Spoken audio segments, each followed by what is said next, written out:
Okay.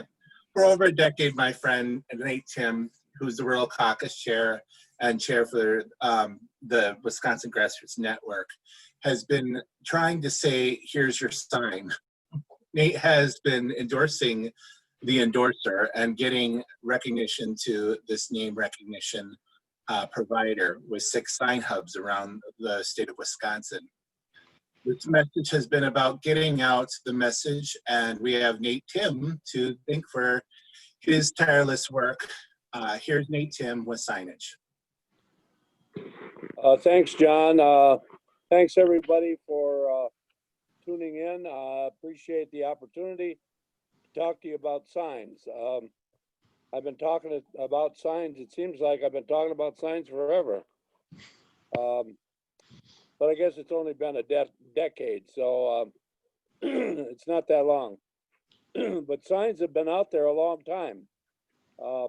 You think about Native Americans were communicating through things that they did on the ground and through the trees. And then they followed with the voyageurs would lop off limbs of trees so that there would be a branch pointing in a direction that they should go. The followers, successive voyageurs should go. And then going through the forest, they would chop off a chunk of the bark of the tree, which we call blazing, to determine the route through the forest. So you can see there's been a long history of trying to communicate through some kind of signage. Coming up into the 50s, it really blossomed because, of course, that was the onset of more travel around the country. And so people were interested in where should I go, what should I do? And particularly in the Midwest, of course, the big signage focus was wall drug. Everywhere you went in the Midwest, there was a wall drug sign with you know, in a series trying to convey you got to go to wall drug. Years ago, I went to wall drug and I was surprised at where it was in the middle of nowhere. You know, tens of thousands of people had gone through there in the course of the decades. So signage works. We in Wisconsin know about the Tommy Bartlett signs, the House on the Rock signs, etc. So signage is an important human communication vehicle. And that's really what we're talking about, is a communication vehicle. And so it's natural that the political process would pick up on the importance of signs. And it did. In the earlier days, there was a lot of interest in political signs. But that's kind of fallen into disrepute in the last several decades. And we could talk for an hour just about that, about why that's happened. There is a whole history to that, part of which is that the Democratic Party, for example, has become over in the middle, in about the 80s, it became a kind of a coastal party. West Coast, East Coast, a lot of big megalopolises, which weren't so friendly to signs. And so, because that's where the population was, it kind of neglected the more rural parts of the country, and they came up with a curse about how signs were important. And that was very damaging to the effectiveness of the party as a communication vehicle to the masses of people who do not live in those megalopolises.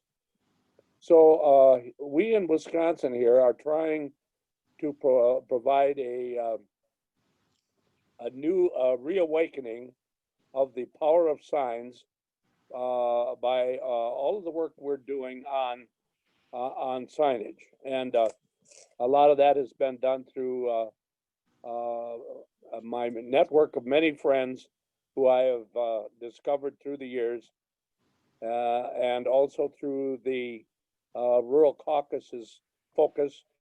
It's been one of the primary foci of my work as chair of the Rural Caucus. So I want to talk about a little of the psychology of signs. Signs are a communication vehicle, but there's a little bit more to it than just the imagery. Excuse me. The imagery is important, and that's part of the design. And design is an important component of signage. You have seen signs that you couldn't read. That's the example of poor design. Designs need to be simple. They need to be bold lettering with clear contrast between colors. Later on, we're going to show a little video of some different signs so you can see what some good examples are.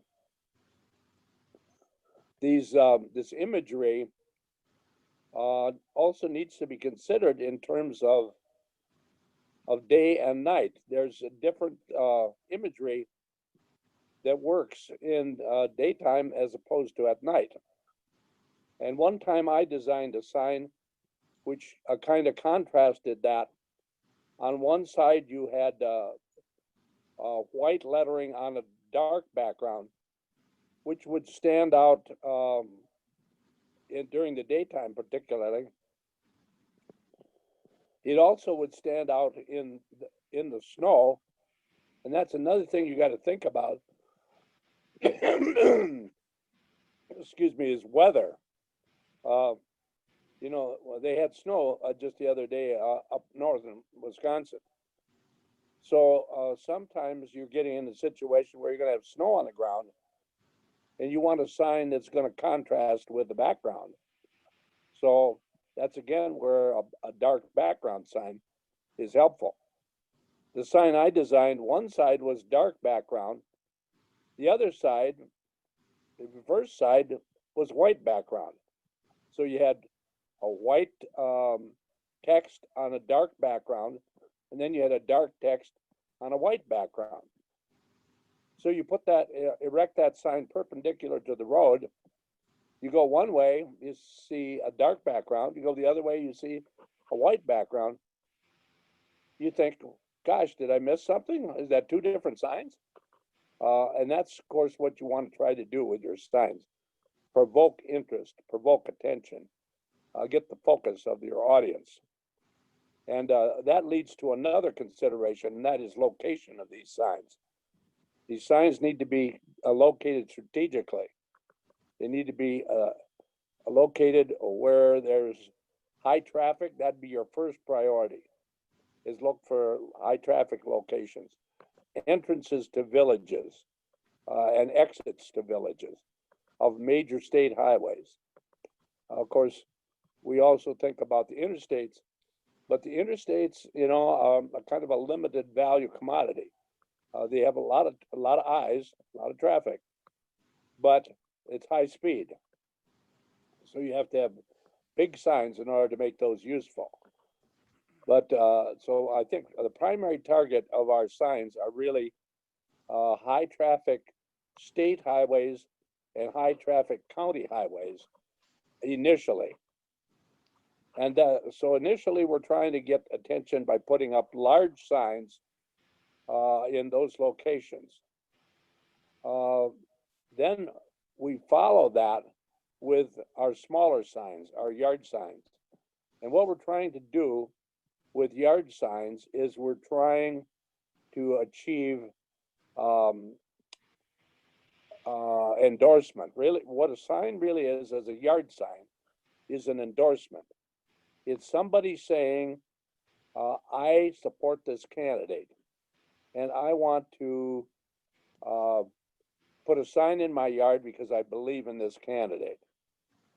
It's a very powerful endorsement because it's your face to the whole community. And if if the person who puts that is an influential person, that sends a message. I have found through the years that in the community, once you establish your identity, people look to you in succeeding years. I've got people in the village that I live of 1,600 people. There's about 10 different locations that are repetitive locations. People look to those people as sort of the trendsetters for each election. So that's kind of an interesting phenomenon. And of course, it works in reverse. For the other side, if they use signs and you don't, then they're setting the trend and they're setting the influence. And then the volume of these signs then creates momentum and creates what we call a wave in politics. So it's very important to have sufficient both quality, good signs, and sufficient quantity so that you can generate a massive momentum. So that has been one of the struggles to transition a little bit now to our current situation. I'm just going to digress here just a little bit, is that one of the challenges we faced here recently in this current presidential election is this issue of access to signs. We've had a very difficult time getting access to signs, and the other key component of the strategy is timeliness. It doesn't do a lot of good to have all of your signs show up within 30 days of the election. That's way too late. Early is better. You should be striving to get your signs out there first, as far as the big signs. That's a shot across the political bow of your opponent. And if they see that you've got enough big signs out there, they may even choose not to play in that game because they can see that they may not be able to compete. And there's a couple levels of competition there. One is the money, though we can undercut the importance of that element by making our own signs and saving wires from previous elections. We need to be continually striving to be smart about our use of materials and resources. But we also need to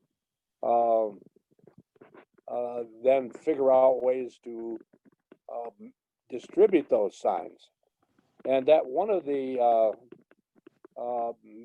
major things that we've accomplished this particular cycle within this last 8 months or so is through the connections of the Rural Caucus and many contacts that I've established over the years, we have generated 6 regional hubs around the state of Wisconsin to distribute signs.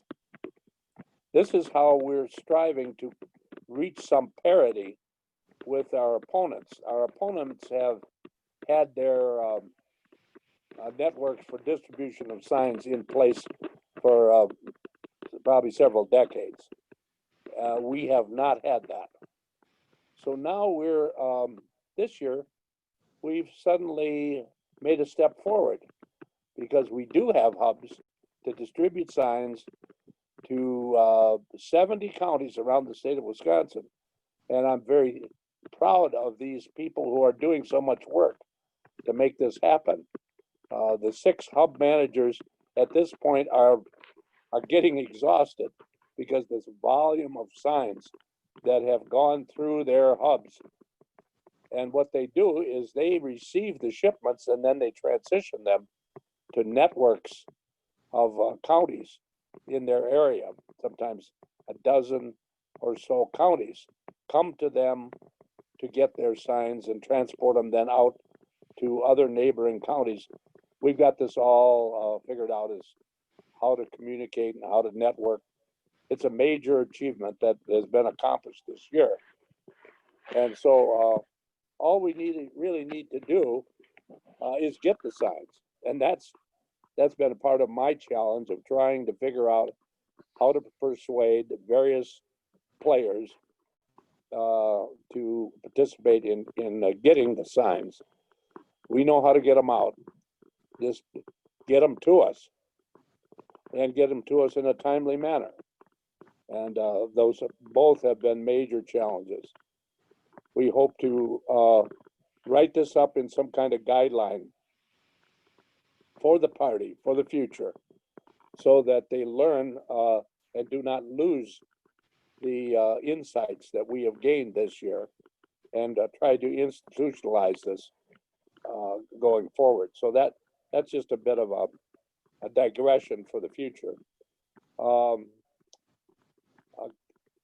I'd like to talk about types of signs because there are various different types.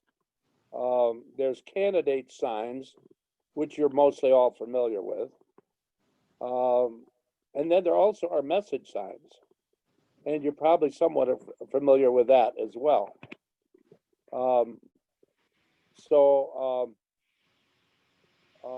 The message signs, there's all kinds of technical issues here involved in signage.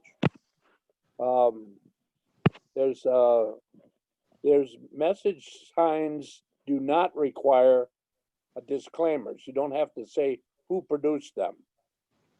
But when it comes to candidate signs, you do have to identify what the source of that, who paid for that sign, who provided that sign. So there are some real technical issues here involved with signage. And so there needs to be somebody who understands that world. And there's a number of us now who are, as volunteers, this whole network of people that I've been talking about are really all volunteers. Everybody's a volunteer. Nobody's paid in that whole distribution network. So we need to educate ourselves to be able to make wise decisions about the whole technical aspect of, which is really legal, compliance with the FEC, this is a federal election. So we made some major strides in understanding that whole legal world, because that has become one of the obstructions to being able to disseminate signs effectively. So Chris is putting up some different kinds of signs here. Thank you, Chris, for your genius work here and being able to put this together last minute. Here's a message sign, the sucker and loser sign, and that's kind of a what I would call kind of an edgy sign. It's a sign that's designed to try to cut in to the opponent's historic military constituency. And so and we got the flag on it. So we want to try to show that we're identifying with military families and military individuals. Sometimes on the bottom of this sign, we would put like Vietnam veteran, or just put veteran, or we would let the person put their own name, rank, etc. On there. Now here's an example of and that was like a homemade sign. Here is a commercial sign. Now you see, this is all about location here. It's got to be, you see where the light pole is there. It's got to be into the field to get out of the right of way from the pole there toward the road, which would be to the left, is in the right of way. And you can't put signs in the right of way, because if you do, they're going to be taken down by DOT, or the opposing party is going to complain and have them taken down. And we do the same thing. We complain if the other side is putting their signs in the right of way. We had an example of that we had to deal with. They plunked their flag down right in the ditch in front of a park and ride. That was public property. They had no right to be there. And we asked that it be taken down, and it was. So, but this is the commercial 4x4, and signs come, of course, in all different kinds of sizes, but the typical commercial size large sign is 4x4 or 4x8. And the 4x4 has a lot of advantages because it is easier. People today don't have trucks as much as they did years ago. They have SUVs. SUVs are harder to accommodate for a 4x8. They work pretty good with a 4x4. A 4x4 is pretty light. These are all foam core. They don't last forever, but they're easy to maneuver. So this is the example of a 4x4 that's homemade. Note the contrast. It does tell you this is homemade. It conveys homemade. I believe personally that the best signage strategy is a combination of commercial and homemade signs. What does a homemade sign tell you? It tells you people are passionate enough to go to the trouble to make a sign and put it out. These signs, patriotic colors, red, white, and blue, that tells you to vote, who to vote for. And because these are made by individuals using used materials, they need to have just a very small disclaimer, or it's really contentious whether they need a disclaimer at all, because they're using used materials. It's not, and it's done by volunteers. So there's some very definite advantages to having some homemade signs. It's, of course, a heck of a lot of work to organize people and make this happen. These are done with foam brushes painted on a white background. It's easy to roll a sheet of whatever with a roller and just get them painted white. In warm weather outside, they dry quickly. And then you make a template, and that can be done a number of different ways. We can instruct people about that. But these are, they turn out a dozen of these in a day without any trouble at all. So here's one, you know, on the roadway.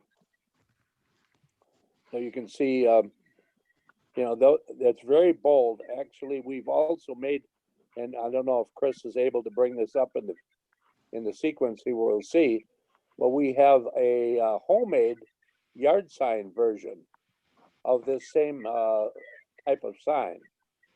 And we've positioned those along roads, and because of the boldness of the lettering, they're extremely visible. They're more visible than the commercial signs. And that's all you want. You just want people to be able to see these things and attract their attention. And what we've done with these homemade yard signs is we've taken commercial signs printed by previous candidates. For example, the Green Party candidate, Jill Stein, her campaign could not get her yard signs out in the last election. So what they did is they donated, some of her campaign people donated some of those to us with the wires. Well, we have flipped those inside out and painted on the inside our candidate message. And it's a free sign, you know. We just, the labor and the paint has turned that into a vehicle to communicate our candidate. And I encourage everybody on this call to make a plan, if they have yard signs in your community, to have a process by which you would collect those wires after the election. Those wires should be recycled and go back to the county party or whoever works in signage in your area, so that they're not lost. They're worth $1 a piece, why put them into recycling when they could be used for a future school board, county board, assembly, etc. candidate? So that's part of the whole issue of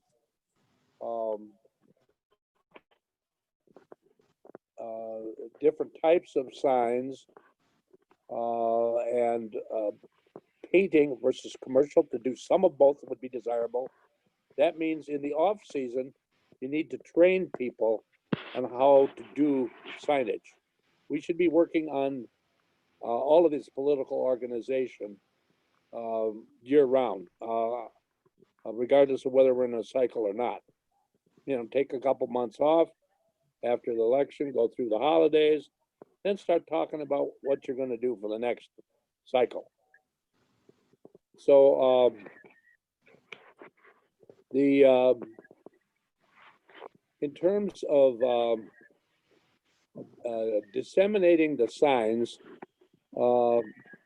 if you have got somebody who will do some driving, what we're doing now, it turns out during this pandemic, the signs have become an extremely powerful vehicle. Actually, the research shows that signage is the next most powerful vehicle in persuasion to door knocking. And now just think a minute about where we're at with the COVID epidemic. We can't do door knocking, can we? That's been pulled off the agenda. There is some door knocking starting to be talked about now, but it's of course now being squashed by the president's illness. However, people can call in and say, I want a yard sign. Somebody can go out with a mask and put that yard sign in their yard and drive away, and the person can later decide to move that sign wherever they want it. I have seen people doing this distribution completely within, there's no personal contact really, but there is communication on the phone about the candidate and about engaging the person who puts up, who receives the sign. So it becomes the signage is more than just an imagery. It's also an organization vehicle. It's a vehicle to build networks. It's a vehicle to build relationships in the community and should be seen as such. So all of these people who I'm working with in distribution, they are maintaining a log of all of these contacts, people who take signs, and that with a modern use of computers, of course, we can develop Google Docs and all different kinds of communication storage vehicles to store the names of our contacts. And that's, of course, what we should be doing, is harvesting the names of people who are willing to put up signs and keep them in a local database so that we can continue to interact and build our base so that we can challenge our opponents who've been doing this for decades. So that's kind of a little about that. I just want to kind of conclude here. I don't know, Chris, do we have any more imagery that we can put up, or are we done? Yikes, unmute yourself. I just muted you. I went. Okay, I'm unmuted, I think. No, I wasn't able to get those in time. Sorry. Okay, that's okay. Nate, You did well, Chris. Nate, I just want one more comment and then we'll go. Do we have time? We'll go to questions. You have plenty of time. Okay, good. Oh, thank you. I want to talk about the value-added dimension of signage. Signs I've talked about the organizational element, and that's a value added. There's another value that's turned up that has surprised me this year, but it's something that you should all be aware of. And that is when you never know what's going to happen if you get out there and demonstrate effectiveness. And we have demonstrated that with our distribution network. It's amazed me that this year there's 2 outside sources that have come into the sphere of signage that I've never seen before. A group of people from Illinois contacted one of our hubs and said, "We want to help you in Wisconsin. We're secure in Illinois, but we, some of us have property in Wisconsin. We vacation in Wisconsin. We'd like to help you." And so we worked out a strategy whereby they purchased some message signs. I'll try to create the visual image if you could play along with me of this message sign. And the theme of the sign, the text on the sign says, "Your vote counts." So this is a turn out the vote type message. The visual is a fish that is obviously a Trump fish because it's got the Trump hairdo. And this fish is swimming away. Behind this fish is a whole school of tiny blue fish. And the shape of this school is of a great big fish, like a whale. And there it is. Thank you, Aaron. You saved the day. That's exactly the message right there. You can see what the message is that's being conveyed there. Those tiny little blued fish are forming the school that's after the Donald fish. And on the yard sign, thank you, Aaron, that's great. On the bottom of that sign, it says, "Your vote counts." So we had hundreds of these signs donated by this group in Illinois. So just think about this. This design is created by one of our hub people. So here's where creativity comes in. He designed this. Well, our friends in Illinois said, "Oh, how can we help?" We said, "Maybe you could fund some of these message signs." And they did. And now with our distribution hub, these signs that they printed are going from southern Wisconsin. Last night, I got home in the wee hours of the morning because I drove a truckload of signs up to Stevens Point, and they're going to distribute them up to Rhinelander, Minocqua, and all of the counties up there in the north. So the whole central part of the state, from the bottom to the top, is going to have that design that Aaron just showed us. And then there's another network over in the Rice Lake area, northwestern Wisconsin, and they got a whole load of them also. So I'd say roughly half of the state of Wisconsin is going to have access to that design, which is something we never would have been able to do in previous years. So there's just a illustration of how something completely new has emerged as a value added to our political process.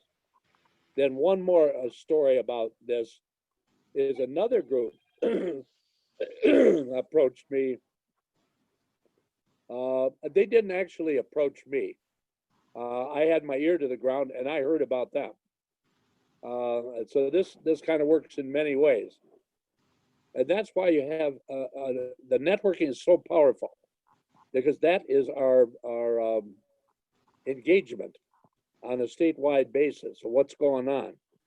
And the hubs and I talk every day, so we know what's going on everywhere, in general terms. I don't want to over exaggerate that, but at least there is some communication going on about what's happening on the ground, statewide, on a very frequent basis. So I heard that there was some signs coming into the state from some source that I'd never heard of before. So I saw an email about this. Luckily, I knew the person who sent the email out. And so I called them and I was able to communicate, and they said, yeah, we were contacted by this organization that wants to drop thousands of signs into Wisconsin because they care about winning here, and they're oriented to the rural parts of the state. And so they're going to provide thousands of signs for the rural parts of the state. I said, well, where are they going? Well, they've just come up with some people who they know, and they had 4 different locations. I said, well, it's too bad we didn't know about that, because we already got regional hubs set up. Too bad they didn't, plug into that. She said, well, maybe we can try and figure something out. So after many calls, we have now transitioned 3 of their 4 hubs into our network.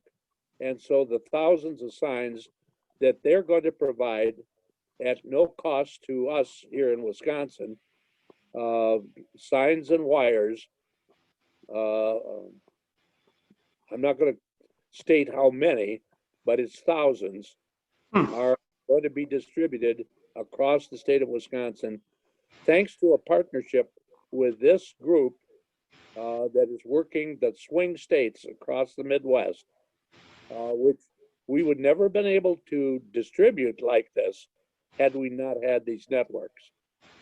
So there's just 2 very unique opportunities to disseminate messages across the state. And I think I'll stop now and leave some time for questions. The most interesting part and perhaps most worthwhile part of this is probably not what I say, but what I just want to finish up with one more thing, and that is we hope to post-election develop some written guidelines on how the signage strategy should be implemented in the state of Wisconsin, so that there's some documentation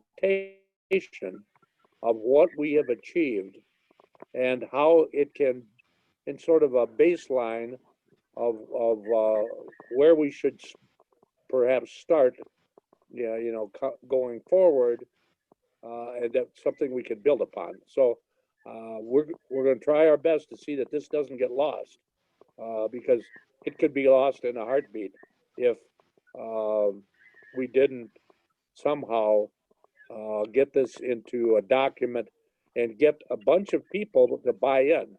We've got quite a few people buying in now, but we need more people to buy into this strategy so that it becomes an established process and established part of our political culture here in the state of Wisconsin. So if we can have some questions. Yeah, I want to remind, excuse me, this is Aaron. Just want to remind anybody who wants to ask any questions, on the bottom of your screen is a Q&A bubble, for lack of a better word. You could just select that and put them in.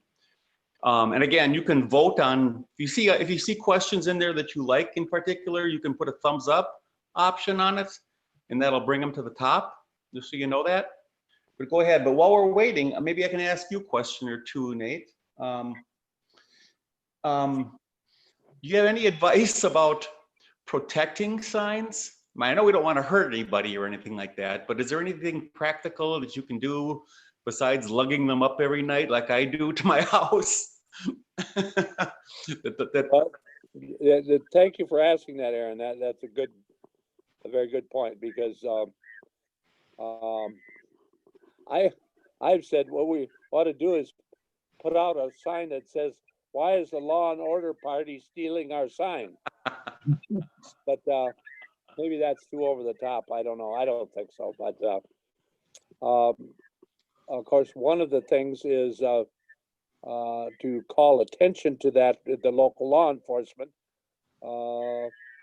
They may not do much, but at least it's good to let them know it's going on in the community, and that there's a pattern, and there's definitely a pattern to this.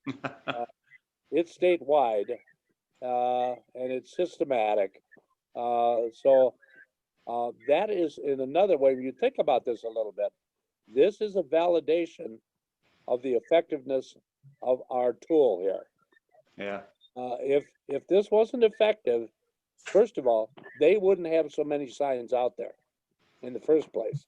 If this wasn't effective, they wouldn't be doing it. Second, if it wasn't effective, they wouldn't be stealing ours Right. or vandalizing.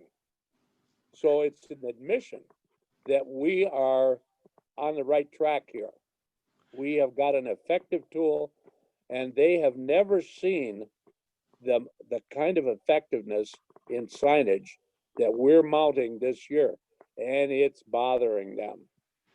Yeah. They are really getting bothered. Trying to get a sign. Let Go me ahead. answer your question a little more about what to do. Okay. Another thing to do, if the setting accommodates, is to put out some trail cams. But you got to put those up in an area that so that they don't get vandalized. But you know, there's ways that people have done that. They put them up in the trees, and so that it's not easy for somebody to see them or get them. So that's an option. Also, one of our sign guys got a little sticker printed, which says "You're on candid camera." And fix that on the sign, just to give them a little wariness. Another thing that he has done is, of course, when you deal with homemade signs here, then you're in a little different category because you're talking about plywood. Well, that's a little less vulnerable. You got to, you know, there's a way you deface it, but it's a little harder to steal. Especially what he does is he's got a real heavy gauge wire that he fastened these signs down with to the steel posts. It's not so easy to go out there and unwind these wires or to cut the wires. So your goal is to kind of make it difficult for the vandals to do what they want to do. Another technique that is kind of creative is that one of our sign guys is putting something called, I think it's Tanglefoot or some similar name, which is a very sticky substance, and they're putting that on the outside edge of the signs so that if somebody wants to grab that sign, they end up with a kind of a messy hand. Yeah, I've heard of. I wanted to say to you that I'm really excited about your sign, and of course I've been on the sign hub here for painting signs into forest, and I was really, one of the things that I thought you started touching on was about the community. We had candidates come out and paint signs with us, and we really got people within the community to come and participate too. So that also is a way to get the involvement. And I really am excited about the sign, your sign hubs around Wisconsin. So thank you. Thanks, John. Yeah, you were instrumental in putting together a couple of different sign painting parties, and we the key thing is you got to have a place and a nice day, And we had some food, and had quite a number of people showed up, and we turned out a lot of signs. Probably a excess of 100 or so signs in that one day. So it's kind of a nice thing. A painting party is kind of a nice thing because it's an opportunity for people to get to know each other. You mix some sociability with some work. You learn things. People see different techniques of how to do painting, and there are a variety of different techniques. All of them good in different degrees, and it's good to see a sort of a smorgasbord of painting strategies, so that you realize there's different ways that you could approach it. Some are easier than others, and some are more cost effective than others. And there's trade-offs of maybe some look a little cruder because they're cheaper and easier, sort of the quick and dirty versus the, fancy and fine. But there's a value in all of these different approaches. So There's so many different ways to engage too on the different ends of it, the sign distribution, the sign building, the creating the party itself. There's so many different ways to engage on it. It's an awesome way to volunteer and to really become engaged. yeah, that's a very good point, John, because this is another way. There's some people who will not, even if we could do doors, they wouldn't. There's people who won't do phone calling. They just won't. They've had bad experiences with those things, or they don't fit their personality, or whatever. But you know what? A lot of those people sure could paint a sign. And really, I've been impressed. We've had teams of people out in my area who produce signs here for probably almost a decade. It has been a decade, and it's not gender discriminatory either. Men and women together are very effective in doing these sign painting teams. As a matter of fact, I think more signs have been painted by women in our area here than have been painted by men. Men have done a lot of the installation, but there's a group of women over in Richland Center that are doing the whole thing. They're painting the signs, they're designing them, painting them, installing them. They're doing everything. They're fantastic. And so I think this is and as far as our local, what we're doing as far as these yard signs I mentioned before, homemade yard signs, what we do is we portion out 25, 30 of these yard signs and send them home with these different women. They paint them at their own homes at their leisure. And when they got them done, they bring them back. And then we staple them up on the used recycled wires that we've got in storage, and voila, a free sign. It's not free in that there's some energy and effort extended, but we don't have to put $2.50 out per sign. So, any other questions? Yeah, is there a rule about you have to put your sign in so many feet from the middle of the road? Yeah. Well, how many feet is that? It's about in the neighborhood of 32, 33 feet from state highways, from the center line. But an easy indicator is like I was trying to show with that graphic, where the power poles are. The power poles are on the line. Oh. So if you go away from the road toward the field or toward the property owner's location, away from the center line, and put your sign on that side of the line, you're going to be okay. Okay. Okay. I've always heard that. I couldn't remember how many feet it was. That's good. That's a good rule of thumb. Should they be probably union made too when that's appropriate, or? Well, when it comes to homemade signs, they don't have to be, of course. Well, I don't, yeah, I understand that. But when you buy them, But when it comes to commercial signs, that's of course that's been the Democratic preference, and I understand that. But I also understand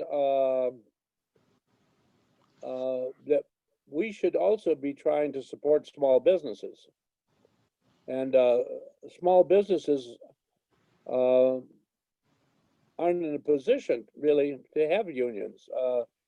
I mean, there may be 2 or 3 people working at this job site, and they may all be co-owners or whatever, you know. And so I asked the question: are we really making friends and influencing people when we say to those people, "Sorry, we can't buy signs from you"? I think that's something we should ponder as representatives of working people and you know, small businesses. If we want to grow our coalition, I think we should think about that. I hear you, but if you don't do that, you'll hear it from party officials, you know. They'll tell you that you didn't use a union sign. Yep, and I think that's a dialogue that we need to have. Yeah, yeah. Yeah, we, as a matter of course, any large quantities of signs are all with union bugs, Yeah. and it's kind of a, it's really kind of a farce, frankly. Because here's the farce part of it. You can buy access to a union bug. Just think about that. Okay. Yeah, there's always a way to cheat, I guess. Do you have any comments about urban signage? I mean, normally out here, the comments I normally hear about how many Trump signs there are, but that's because the rural areas tend to be more Trump and you just see more of it. So the urban areas, I mean, you just don't get the visibility, I don't think, even though in numbers, I know the Waukesha County Dems, they put out thousands of signs, but I would never have guessed that because I doubt that they're out in the rural areas. Yeah, they put out about 3,000 signs. Are you in Waukesha County, Aaron? Yeah, you are. So,